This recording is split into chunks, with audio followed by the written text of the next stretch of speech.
An exclusive from a tour of the year, Megadeth on the Moon and Iron Maiden are finally giving their fans what they have been asking for.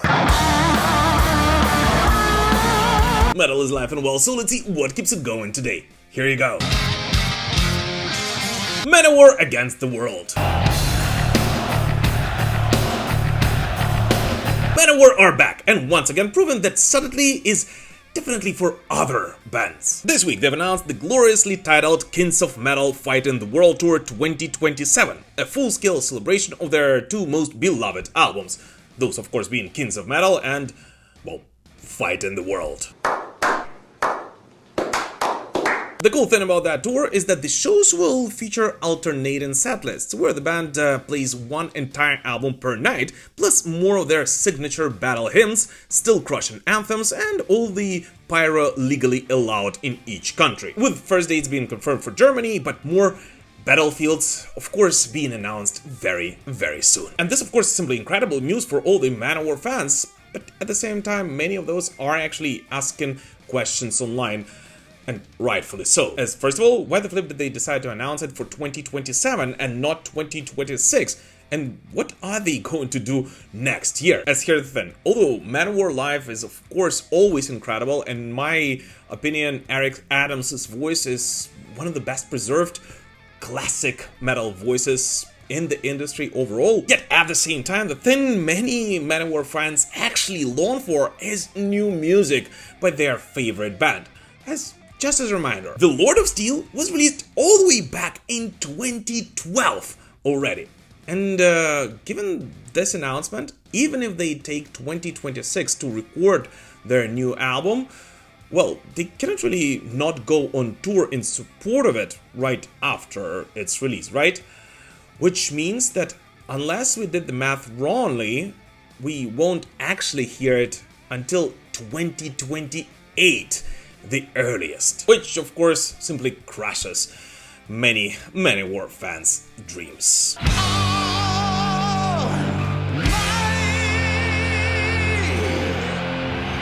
Hey guys, super quick as always, I simply have to point out that only around 30% of the people who watch my videos are actually subscribed to this channel, so if you're not one of those, and especially if this is not the first video you're watching here, I would really appreciate if you would consider subscribing right now. Let's continue building this amazing heavy metal community together. Power to us all!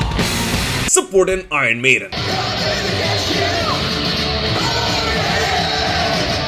This week, Iron Maiden have finally officially announced the support acts for their spring-summer European leg of the 2026 Run For Your Lives tour.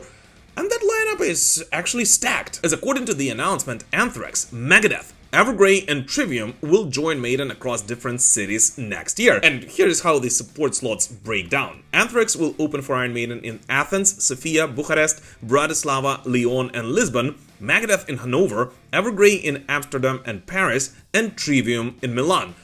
And the only thing I, as a European fan of Iron Maiden, can say to this announcement is, finally, European Iron Maiden fans are getting proper and exciting support acts for Iron Maiden shows. As with all due respect to all of the bands who opened for Iron Maiden in the last couple of years, well, truth be told, the opening acts for Iron Maiden in the last 2 or 3 years weren't really the most exciting thing when it comes to European legs of their tours. But this lineup is actually pretty awesome. And there are actually a couple of more interesting things about this announcement. First of all, I'm really wondering why the flip none of these bands were announced as supporting acts for their massive Nebworth House concert. As, well, I'm more than sure that Megadeth, as well as Anthrax or Trivium, would actually have made fans way more excited for that show. As just a reminder, Iron Maiden are trying to gather more than 100,000 people at their home turf at the Nebworth show next year.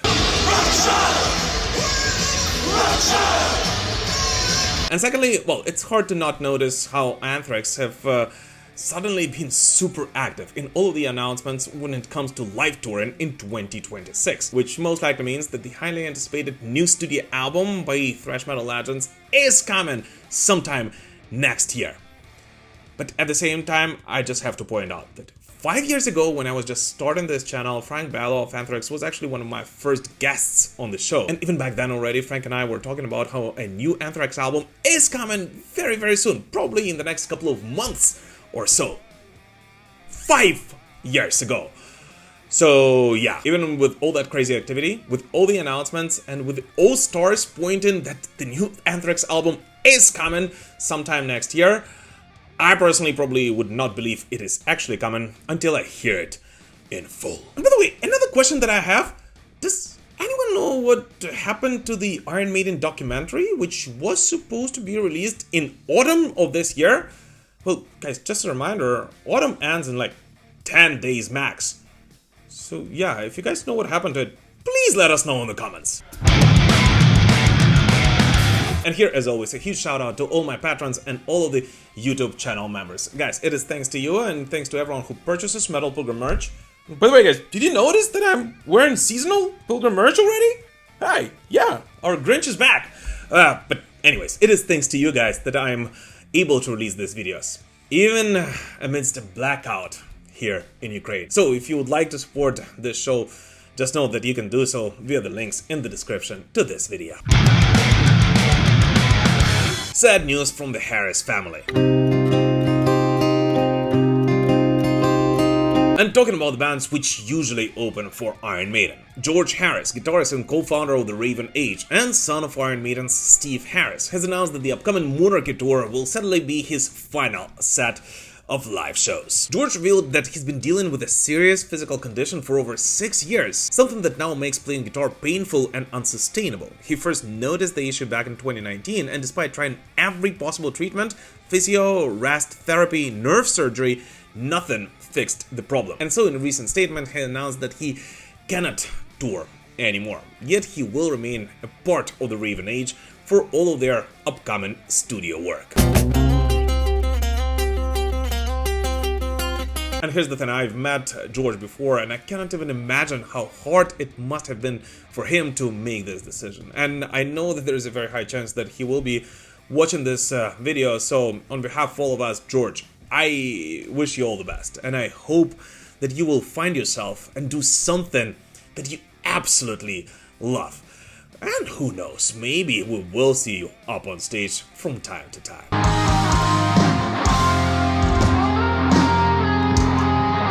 Scary news from Ian Gillan. The legendary Deep Purple frontman Ian Gillan suggests his possible retirement from music because of his sight deterioration. As according to Ian Gillan, who, by the way, is 80 years old already, his current vision is only at about 30%. And this might sadly never improve. As Ian revealed in the latest interview, he can't really work on laptop unless using his peripheral vision, yet he still tries to be kind of optimistic and says that he will only retire when he loses his energy and his will to perform on stage, which who knows when will actually happen. But the craziest thing is that right after this interview, Deep Purple did not only confirm that they're still set to perform all of the dates scheduled for 2025, but also announced a massive tour for 2026 to continue celebrating all of their anniversaries. Yeah, seriously. What was I thinking about? So, Ian, you're a freaking legend, and on behalf of all the Metal Pilgrims around the world, whether you are a Deep Purple fan or not, it doesn't even matter. Although, for me, this band actually means a lot because it was my late father's favorite band, and it was him who introduced me to hard rock and to heavy metal. But nevertheless, on behalf of all of us, I just want to thank Ian for being a true warrior. Because at this stage in his career, I am more than sure that neither he nor Roger Glover or anybody else from Deep Purple are actually doing it for money, but they're rather doing it because of their love for music and their trust in their music and their love for their fans. And this, my friends, deserves all of the respect. And by the way, this is also something that neither artificial intelligence nor any other technology will ever be able to replicate. And this is exactly why we love our favorite music. A concert to remember. Those of you who are subscribed to my Instagram or Facebook pages know that last week it just happened to be so that I was lucky enough to witness one of the coolest concerts of this year. No, not like that. The final concert of one of the most anticipated metal tours of 2025. Metal Burger, yeah! And you know what? I gotta respond to Mr. Rick Beato. Sorry, Rick, but no. Metal lives. You just released Borderland. How did the fans react to the new songs? Well, the feedback has been very positive. Okay. We start with Bones, with new intro, and then we play the Dancing Shadow. Yeah. And I think the response has been great.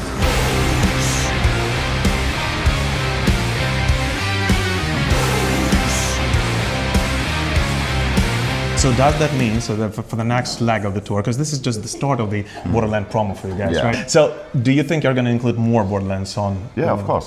Now we play only, we are as a support band, you know, that we have only 50 minutes, so it's 9 songs.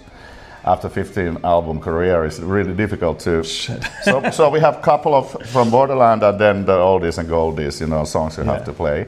But after this, we continue with the headliner tour. Yeah. So we're gonna add much more Borderland songs, and oldies and goldies, and then some wild cards also to keep the fans happy and keep the band happy. Yeah.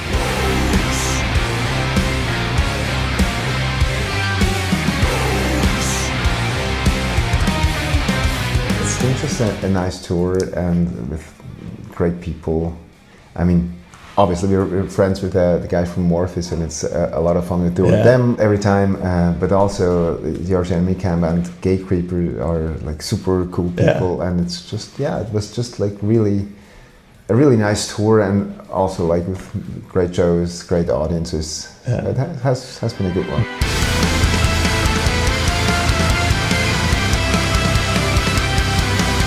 Are you looking forward already? Do you have something that you're kind of planning already for what is next for A Eluveitie? lot, yeah. Really? All right. Yeah. There's a billion different things. Currently, last 2 days we have been talking a lot about a special show that we are going to do next year, summer, in Switzerland, in a very special place with a special lineup and stuff. I cannot say too much about it yet. Also, I've been working on some new music already. I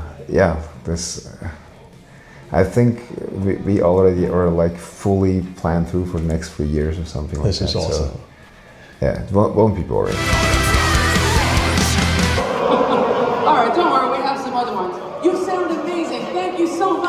Full report from this show, including the interviews with the bands, is actually already available for all my patrons and all of the YouTube channel members, so thank you guys for all of your support, and I will drop it on our second channel, MB2, next week. But for now, as a person who unfortunately doesn't get to see many concerts these days because of where I live, of course, well, this show just reminded me that heavy metal does not live online.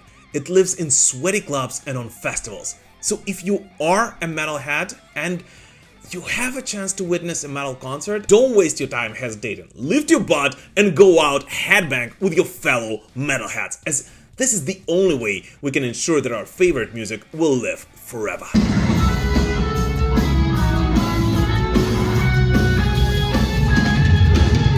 And now the time has come for your favorite part of the video, so let's take a look at 5 latest metal releases from this week, which, although did not get their own segments in this video, are still definitely worthy of your attention. Finnish doom-laden death metal force Marianas Rest released their new single Diamonds in the Rough via Noble Demon. The track previews their upcoming album The Bereaved and marries melancholic melodies with crushing riffs, channeling loss and catharsis into one haunting anthem. Swedish power metal juggernauts Bloodbound released their 11th studio album Field of Swords via Napalm Records. Keyboardist Fredrik Berg says the record is songs of purpose, perseverance and battle hymns forged in metal armor, and fans will find 11 tracks of rousing melody, heroic themes and unrelenting riff work.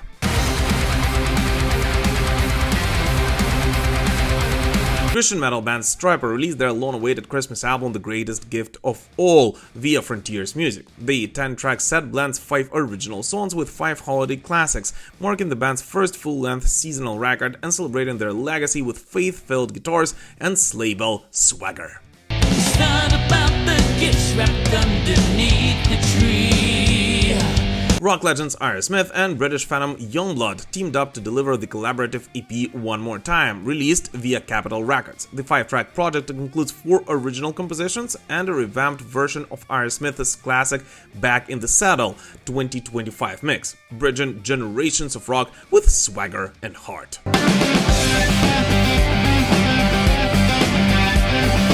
Swedish melodic death metal collective The Halo Effect dropped their covers EP We Are Shadows via Nuclear Blast. Each of the 5 band members chose a personal favorite track to reinterpret, delivering a raw and modern take on songs that shaped their roots. A final gift from Runnin' Wild.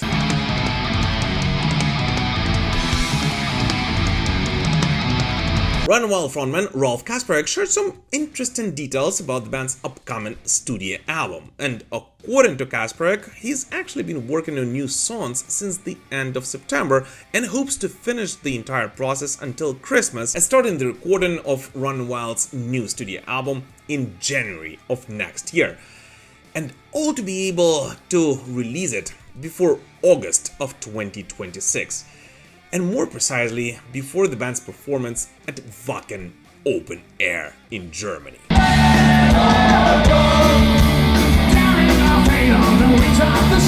And this on one hand is simply an incredible piece of news for all the die-hard Runnin' Wild fans, but at the same time is also a rather bittersweet one, as it is that performance at Wacken Open Air which is supposed to be the last ever live performance by Runnin' Wild. And so it looks like towards the end of their live chapter and to commemorate the end of their live career, Runnin' Wild decided to give their loyal fans another final gift and perform their last ever concert at a high note. And you know what? I really hope that this legendary band will be able to slam the door as loud as they can next year. Metal on the Moon. Megadeth mastermind Dave Mustaine wants the final show of his band to be the most spectacular and unusual event ever, and definitely overshadow Metallica's performance in Antarctica in 2013. And thus he hopes that the final Megadeth show will be held on the moon. Now the rest of the plan is simple. I fly to the moon. I sit on the toilet. What? In the latest interview to Metal Hammer, Dave Mustaine pointed out that he actually wants a final Megadeth performance to take place in outer space, like for example a gig on the moon with a full moon landing. And as an evidence that it's not far-fetched fantasy, Megadeth mastermind cited the recent rise of commercial and celebrity space travel, including the flights of William Shatner and Richard Branson.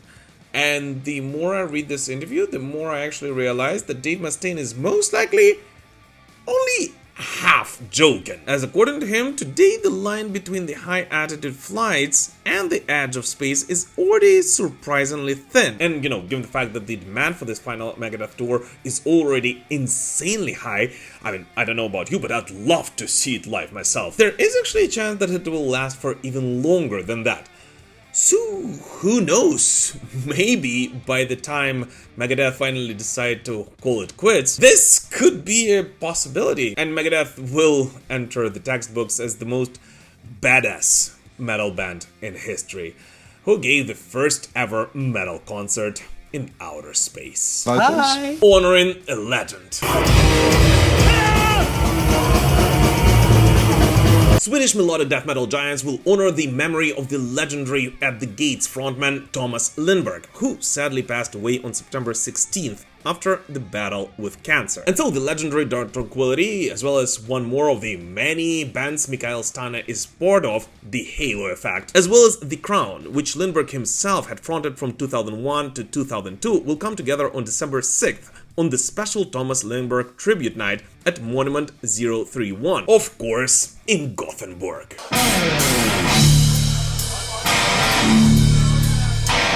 All the proceeds from the ticket sales will be donated to the Swedish Cancer Society through the fund named after the first At the Gates EP, Gardens of Grief. And as the organizers themselves stressed, this will not really be a regular concert, and more like a get-together of the family, friends, and fans of the legendary band. And more like a get-together of family, friends, and fans of the legendary band to honor one of the godfathers of melodic death metal. As of course it was At the Gates, fronted by Tomas Lindbergh, who in the early 90s became one of the 3 most influential bands which eventually shaped the Gothenburg style of metal. New Kiss album. Kiss just wrapped up their massive fan event Kiss Cruise Landlocked in Vegas weekend, a full-on Sin City takeover at Virgin Hotels that featured acoustic sets, their first unmasked electric show on land in 30 years, surprise appearances from Bruce Kulick, and enough merch drops to bankrupt half the Strip. I feel so alive! And in true Kiss fashion, the band didn't just play, but also dropped some hints, as during a Q&A at the event, Paul Stanley told fans that new Kiss music is now more than possible, probably, after which he added that he only writes when there is an actual project, and yes, he has been writing some music. Goes like... And then TMZ caught him in Beverly Hills and asked him what this new music from Kiss will sound like, to which he responded that the vibe would be a classic, with lyrics about freedom, self-empowerment, and enjoying life, adding everything has to have a beat. You gotta be able to dance to it, but it should still be rock. By which he pretty much confirmed that new music from Kiss is coming in the future. Exactly. And in honesty, well, at least to me, it's been super fun to watch this whole thing unfold after Kiss's grand finale in New York a couple of years ago. As the thing is that the only people who are actually complaining about Kiss ending their live touring career and then giving more concerts and now apparently releasing new music are actually the people who are not really Kiss fans. And it looks like Kiss fans have always anticipated this, and they are simply loving it. So I don't know what to complain about. Seriously, kudos to all of them.